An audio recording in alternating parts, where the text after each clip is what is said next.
In this devotional, I'm going to share with you 3 thoughts from Mark 14, verses 26 through 31, where I'll ask the question, what can we learn from Peter's denial?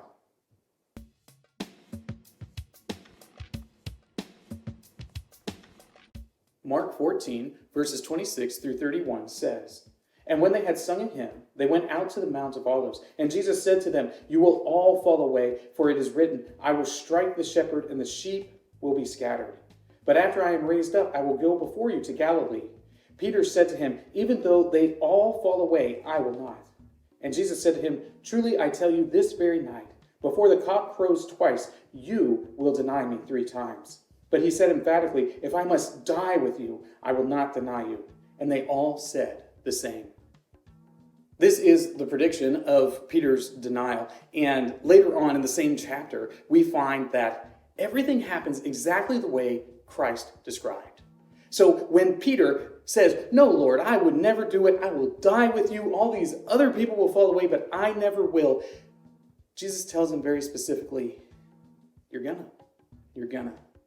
And in doing so, he lets us know some profound truths about ourselves, about the nature of Christ and his words that we can learn a great deal from. So here are 3 thoughts from Mark 14, verses 26 through 31, answering the question, what can we learn from Peter's denial? Thought number 1, prophecy fulfilled. Jesus is the great prophet. And as he says, "You will deny me 3 times before the cock crows," when he tells him that, he is saying something that is definitely going to happen. The prophecy is fulfilled. And this is something that we need to understand about the prophetic word. The prophetic word comes about. There's lots of folks these days who will say that they can make prophecies and they don't have to come true. That's nonsense. It's nonsense. Those are lies. If it is a prophecy, a true prophecy of the Lord, it will come to pass. And Jesus even telling Peter that he will deny him, and Peter emphatically saying, "No, I would never do it. I would never do it," even knowing that this was going to happen. Peter could not stop it from happening.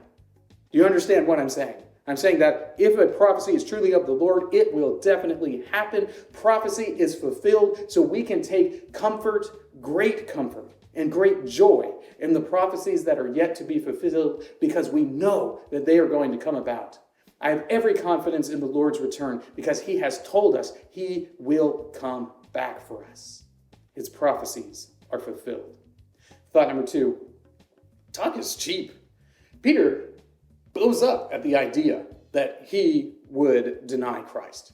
He says, "I would never do it." He even gets seemingly a little bit disrespectful in saying that he would never do it, and it would never happen, essentially saying Jesus is wrong in his prophetic utterance. But you know what? Talk is cheap.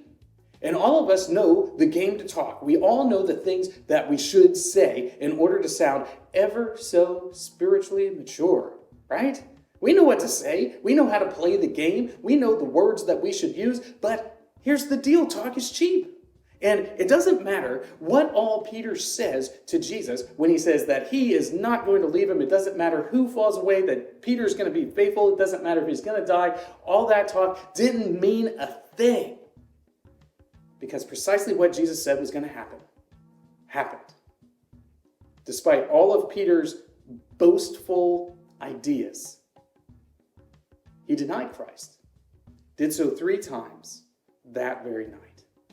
You see, talk is cheap. It's easy. It's easy to say the things that we know we're expected to say.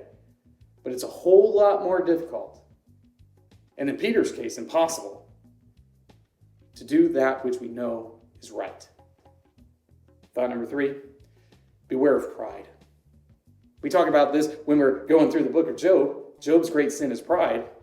Well, Peter's great sin here is pride too. His great sin is pride. He is saying, "I would never leave you, Lord. I would never deny you. It just wouldn't happen. I wouldn't do it. I'm not capable of doing it." Because Peter thought that he was sufficiently faithful to do that which was right. But ultimately, that was just his own pride getting in the way. Jesus was explaining to them what was going to happen, and he wouldn't accept it. Jesus was telling them that they were all going to fall away. And later on, they'll be able to look at these words and see, oh my goodness, Jesus was absolutely right about every little thing. This is why Peter bawls his eyes out after denying Christ the third time and realizing that he had just done what he promised he would never do. He realized the depths of his pride in that moment, that he had sinned greatly against his Lord. But the beautiful thing is that despite his pride, despite this sin of denying Christ, he is restored and he is brought back into faithful leadership among the believers and becomes the bold spokesperson for the church. And that ought to be an encouragement to us all. These three thoughts come to you from the assigned reading of Mark chapters 13 and 14. If you'd like to read through the Bible with me, you can do so by subscribing to this channel, by clicking on the link in the description, or by joining the Facebook group Through the Bible, where we are reading the text of Scripture together.